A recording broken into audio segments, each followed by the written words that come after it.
It is that time for my response to a tweet. And today's tweet, we're going to pick up where we left off yesterday when we were experiencing some difficulties, but it's okay, it's cool. It says, are you happy with the State of the Union? It was a big nothing burger that Republicans are choking on. Are you happy with the State of the Union? It was a big nothing burger that the Republicans are choking on. Well, here is my response to your tweet. You are so busy defending Donald Trump that you can't even see the Democratic game plan with the State of the Union. You can't even see the game plan because everything that I've seen so far from the State of the Union, yes, Barack Obama did something different. There has been something different happening in this whole political dynamic. This is the year of the outsider. We have three major outsiders. It's changing the whole dynamic of how this thing works. But you're so busy defending Trump that you can't even see what the game plan is. I'm an advocate for stop trying to get rid of Trump. You need to understand them more than you're trying to get rid of them. But here's what you're missing because you're too busy trying to defend them. That the liberals are setting the table with the help of Trump to make everything that the president was saying in the State of the Union to where if anybody goes against what he was saying, you are going to be a racist, you are going to be a bigot, you are going to be insensitive, you are going to be inhumane, you are just going to be the worst person on the planet. He used the State of the Union to set it up for the presidential election. By articulating all the things, this utopia type stuff, if you notice, the president kept saying, it's the right thing to do. It's the right thing to do. It's the right thing to do. It's the right thing to do. It's the right thing to do. Why is he saying that? Because anybody that goes against it is going to be labeled wrong. With the State of the Union and the response, and your constant defending of Trump, everything, President alluded to Trump, you're defending Trump. Haley, Governor Haley from South Carolina, she refers to Trump and you defend Trump. But you're missing the whole thing. You're missing it. The president outlined everything that Trump's bigotry, that is there. Trump's borderline racism, that is there. Trump's utter disdain for any American who goes against him, that is there. To be labeled these things to where he's going to look like a bully and a tyrant and somebody who just really doesn't care about nobody but himself. Hillary wins. Bernie wins. Democrats win. The president himself said, this State of the Union is going to be different. Why? Because they don't use the State of the Union to set up the next presidential election. That's what he used it for. They've been setting up the next presidential election this whole time. This is the thing. In your defending of Trump, do you understand that you're saying that whatever they said is going against Trump and it's unfair?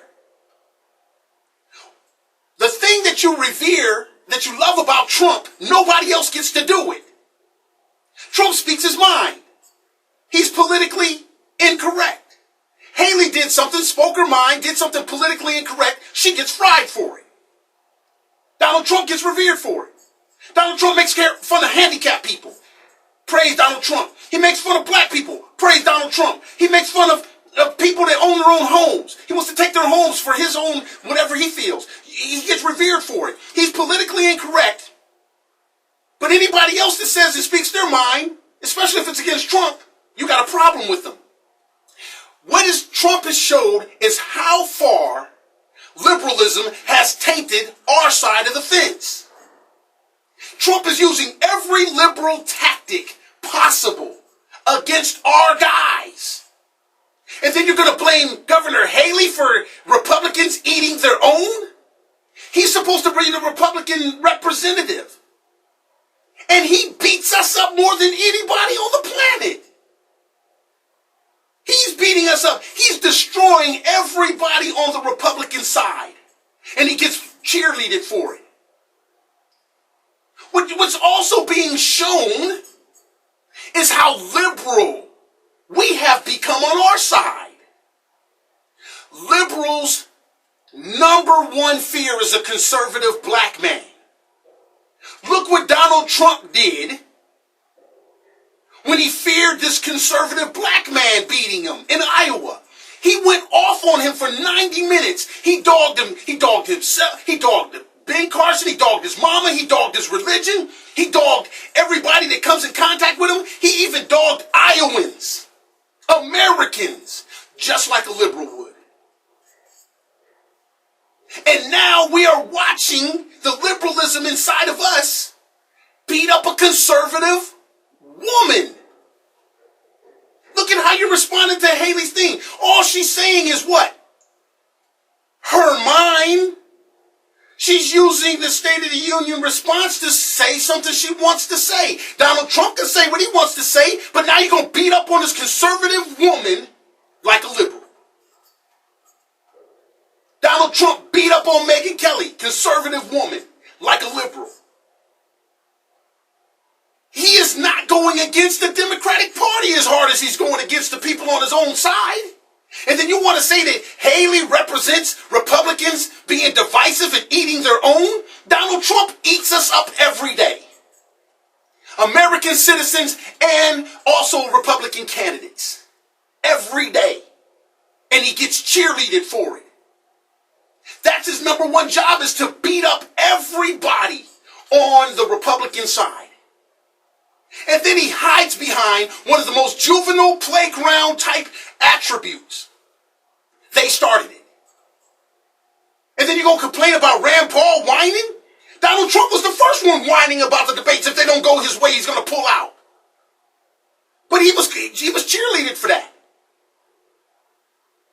Now Rand Paul, now you guys want to jump on Rand Paul for whining? I don't think he should be whining. But the point is that Donald Trump whines and everybody's giving him cheese and crackers to go along with it.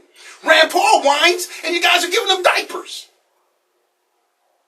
And Donald Trump is hiding behind, well, they started it. If they say something mean about me, I'm going to say something mean back. And that's presidential? I bet you right now, if every single presidential candidate after the debate was to respond to questions like Donald Trump does, you guys will say every single one of us is unpresidential. Not worthy of the office. Too vague. Where's the specifics? I'm going to make things great again. Oh my God, the economy is a disaster. Oh, our foreign policy is shambles. It's ridiculous. They're incompetent. If everybody on the debate stage responded with those same response, you guys would look at them and call them juvenile and not fit for the office of presidency. Why does Donald Trump get a pass? The State of the Union is going to set up Donald Trump to be the biggest bigot, the biggest insensitive American human being known to mankind, to where Hillary Clinton and Bernie Sanders are going to seem sensible. And then while you guys are protecting Donald Trump, he's disrespecting everybody on our side. Come on, people. Big nothing burger? No. That's a smorgasbord that came out of that State of the Union. And every single conservative talk show host, except for me, out there is defending Donald Trump. You're spending all this time defending Donald Trump. What did he do that was so freaking special? Nobody can explain that. He tapped into your emotions just like a liberal. He says a bunch of vague stuff just like a liberal. He sounds bigoted and racist just like a liberal. He's beating up conservative women just like a liberal. He's taking the inspiration. He can't find an inspirational thing to say about anything good about anybody on the stage unless they say something good to him first, like a liberal. He responds to things just like a child, just like a liberal. Me, just like a liberal. He's full of himself, just like a liberal. And all he has showed is how much liberalism has infiltrated the right. Evangelicals, how are you going to hand clap for somebody who makes fun of somebody's faith and then talk about he's going to protect religious freedom? How is he going to protect our religious freedom if his response to somebody else's religious freedom is a slap? How is he going to be the one to defend religious freedom if his response to religious freedom is, well, I don't know nothing about that, man. All I know is this. Or he can't find Jesus in the bathroom. That's a problem. Come on, people. Our handicapped don't stand a chance. Our women don't stand a chance. Our children don't stand a chance. Nobody stands a chance under Donald Trump. Nobody. And then you're saying we eat our own. No, we didn't hire the liberal to come in and eat us up ourselves. Man, that's my response to a tweet on the Phil Williams Show.